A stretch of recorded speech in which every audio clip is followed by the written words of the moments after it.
जाएगा। फिलहाल बढ़ते हैं आगे, बात मौसम के मिजाज की भी करते हैं, क्योंकि मौसम का मिजाज सूबा कश्मीर के अंदर बदला हुआ है। मतला अबर आलूद बिल्कुल भी नहीं है, गर्मी की शिद्दत है और इस गर्मी की शिद्दत की वजह से सूरत हाल तब्दील हो रही है और 1891 के रिकॉर्ड को तोड़ते हुए एक बार फिर वादी कश्मीर से मौसम का मिजाज बनता हुआ नजर आ रहा है।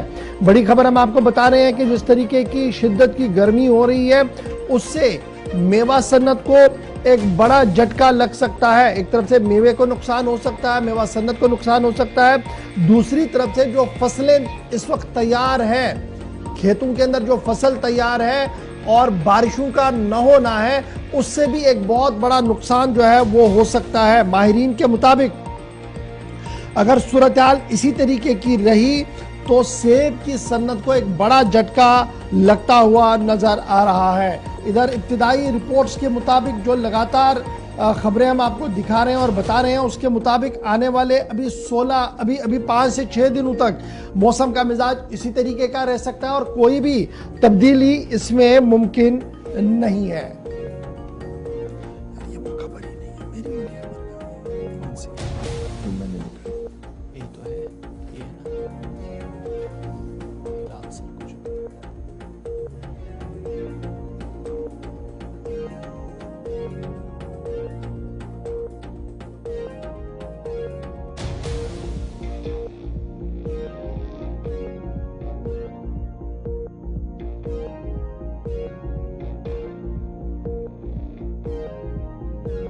क्या है, लेकिन इस दौरान परेशानियां काफी ज्यादा बढ़ रही हैं। शिद्दत की गर्मी ने अब इस हद तक बहुत सारे इलाकों के अंदर आप ऐसी बदहाली भी दे सकते हैं जिसका डायरेक्टली इंपैक्ट जो है वो फ्रूट पर पड़ने लगा है। या फिर इन दिनों ये 2 महीने बड़े इंपॉर्टेंट किसानों के लिए होते हैं और जो लोग काश्तकारी पर ही सिर्फ इन्हिसार करते हैं, एक बड़ा तबका जम्मू कश्मीर के अंदर, चाहे वो धान की फसल हो, चाहे वो दीगर जिनमें मक्की की खेती बड़े पैमाने पर होती है, या फ्रूट का सीजन, जिन जिन एरियाज के अंदर सबसे ज्यादा लोग फ्रूट पर इन्हिसार करते हैं उसमें कश्मीर सूबा सबसे ऊपर, जम्मू के अंदर बहुत सारे इलाके इसी तरह के कामकाज से लोग निकलते हैं। लेकिन सितंबर के 35 डिग्री के आसपास दर्ज हरारत रही है और जब महकमे मौसमियात की पेशन गोई को हम देखते हैं, उनका मानना है कि 2019 में इस तरीके का निज़ाम देखने को मिला था कि आज की तारीख को, कल दिन में इतना शिद्दत की गर्मी थी। और फिर जब और वो पीछे खंगालते हैं तो वो कह रहे हैं कि जनाब तकरीबन जो बारिश की कमी है ये तकरीबन हमारे पास सितंबर के महीने में अब तक तकरीबन 75 मिलीमीटर तक आनी चाहिए थी, वो सिर्फ 20 मिलीमीटर आई है। तकरीबन इसका मतलब 50 के आसपास मिलीमीटर की शिद्दत की किल्लत है अभी। इससे क्या होगा, जो हमारे नदी नाले हैं वहां पर भी इस तरीके की सूरत हाल है। सीधे चलेंगे अपने हिलाल हमारे साथ ज्वाइन कर चुके। हिलाल, बहुत शुक्रिया जी ज्वाइन करने के लिए। अपडेट करें जी, ये जो मौसम का मिजाज बदल रहा है इससे खबर यह है कि बहुत सारा नुकसान होने का अंदेशा है हॉर्टिकल्चर को भी और एग्रीकल्चर को भी। देखिए गौर, हॉर्टिकल्चर हो या एग्रीकल्चर हो, एक बड़ा सेक्टर जम्मू कश्मीर के अंदर है एम्प्लॉयमेंट का और रेवेन्यू जनरेशन का। उसके साथ साथ जो जम्मू कश्मीर की इक्तिसादियात है उसमें हॉर्टिकल्चर खासतौर पर, जो कि एक अलाइड सेक्टर है एग्रीकल्चर का, उसका एक हिस्सा है। तो इस पर इस बार खुश्क साली की वजह से, बारिश न होने की वजह से काफी शदीद जो है असरात मुरतब हुए हैं। हालांकि पिछले साल भी हम देख रहे हैं कि जो हॉर्टिकल्चर से वाबस्ता लोग थे वो काफी परेशान थे, क्योंकि उनका कहना था कि जो प्रोडक्शन उनकी एप्पल की हुई है, मेवाजात की हुई है, उसका भरपूर मुआवजा उन्हें नहीं मिला है या भरपूर कीमत उन्हें नहीं मिली है और उसमें गवर्नमेंट की पॉलिसीज को उन्होंने जिम्मेदार ठहरा था। लेकिन इस बार अब कुदरत पे वो काफी नाराज है इस एतबार से कि बारिशें नहीं हुई है, जो सेब का कलर है या सेब की जो क्वालिटी है उस पर असर हुआ है।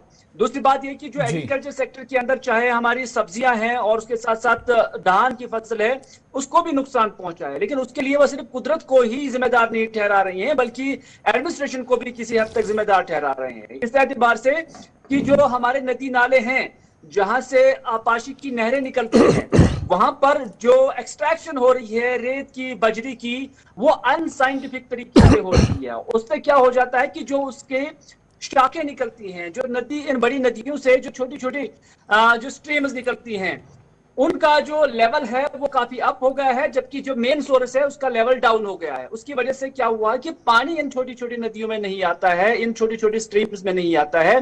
नतीजा ये है कि ये किसान अपने जो बागात है, अपनी जो जमीनें हैं, अपने जो खेत खलियान है, उसकी आपाशी करने में भी नाकाम रहे हैं। एक तो पहले ही जहलम भी आप अगर देखेंगे तो पानी की लेवल काफी कम हो गई है। अब जो लेवल बची है उसका हम भरपूर इस्तेमाल कर भी नहीं पाते हैं। उसका रीजन यही है कि जो नदी नाले हैं ये इम्बैलेंस हो गए। दूसरी बात, सितंबर के महीने में 75 इसमें काफी गिरावट आई है और ये सिर्फ 20% होकर रह गई है। यानी 20 mm की जो बारिश है वो इस बारी हुई है। नतीजा ये है कि इसका जो बुरा असर है वो हमारे एग्रीकल्चर और हॉर्टिकल्चर सनत पे यहाँ पर अच्छा हिलाल, बड़ा इंपॉर्टेंट है स्कॉच कश्मीर के जब माहिरीन की हम बात को देखते हैं, उनका मानना है कि हॉर्टिकल्चर सेक्टर वर्स्ट इफेक्टेड होगा जी अगर मौसम का मिजाज इसी तरीके का रहेगा। और जब महकमे मौसमियात की बात को देखते हैं तो उनका मानना है कि फिलहाल 18-19 तारीख तक तो जनाब इसी तरीके का रहेगा। मालिकाने बागात का मानना है कि जनाब सेब जो तैयार हुआ है न तो वो रंग पकड़ रहा है और ना ही वो अपने साइज में आ पा रहा है, क्योंकि मौसम का मिजाज इस तरीके का बदल चुका है। जी बिल्कुल, जैसे कि मैंने पहले ही कहा कि जो साइंटिस्ट हैं या एक्सपर्ट्स हैं उनका यही कहना है कि इन बागों की आपाशी होना और टेम्परेचर चूंकि 5 डिग्री ज्यादा है सितंबर के महीने में, जो यूजुअली टेम्परेचर होता था तो इस साल के सितंबर में 5 डिग्री ज्यादा है। उससे क्या होता है कि उनके जो सेबों पर बुरा असर पड़ा है, या बाकी जितने भी आप टमाटर की खेती आप देखिए वो काफी मुतासिर हो गई है। और इस तरह से हर कोई सेक्टर जो एग्रीकल्चर के साथ जुड़ा हुआ है, हॉर्टिकल्चर के साथ जुड़ा हुआ है, जो भी कोई फसल है उस पर बुरा असर मुरतब हुआ है और किसान परेशान है। किसान कहते हैं कि सरकार की जानिब से भी कोई हेल्पिंग हैंड नहीं मिल रहा है, न कीमतों को लेकर, न आपाशी को लेकर, और न इन स्ट्रीम्स को जो कुछ इम्बैलेंस हुई है उसको भी स्ट्रीमलाइन करने के लिए सरकार कुछ नहीं कर रही है। चलिए, बहुत शुक्रिया हिलाल हमारे साथ ज्वाइन करने के लिए। बात महकमे मौसमियात और हॉर्टिकल्चर फिर एग्रीकल्चर सेक्टर की हो रही है, क्योंकि खबर ये है कि फ़िलहाल जनाब आने वाले 3 से 4 दिनों तक मौसम का मिजाज, तपिश जो गर्मी की है वो इसी तरीके की रहेगी, जिससे हॉर्टिकल्चर को एक बड़ा नुकसान होने का खदशा है। ताहम ज़राया का मानना और जो माहिरीन है उनका ये मानना है कि जो स्ट्रीम्स हमारी चल रही थी, दरियाओं से जो छोटी छोटी नहरें बागात की ओर जाती थी, उनमें पानी नहीं आ रहा है। और ना आने की बड़ी वजह यह है कि जिस बड़े पैमाने पर ड्रेजिंग की गई, जिस बड़े पैमाने पर आउटसोर्सिंग की गई है, उसका खमियाजा अब आम लोगों को उठाना पड़ रहा है। उन लोगों को उठाना पड़ रहा है जिनका पूरा सरमाया इसी पर होता है कि पूरे साल काम करने के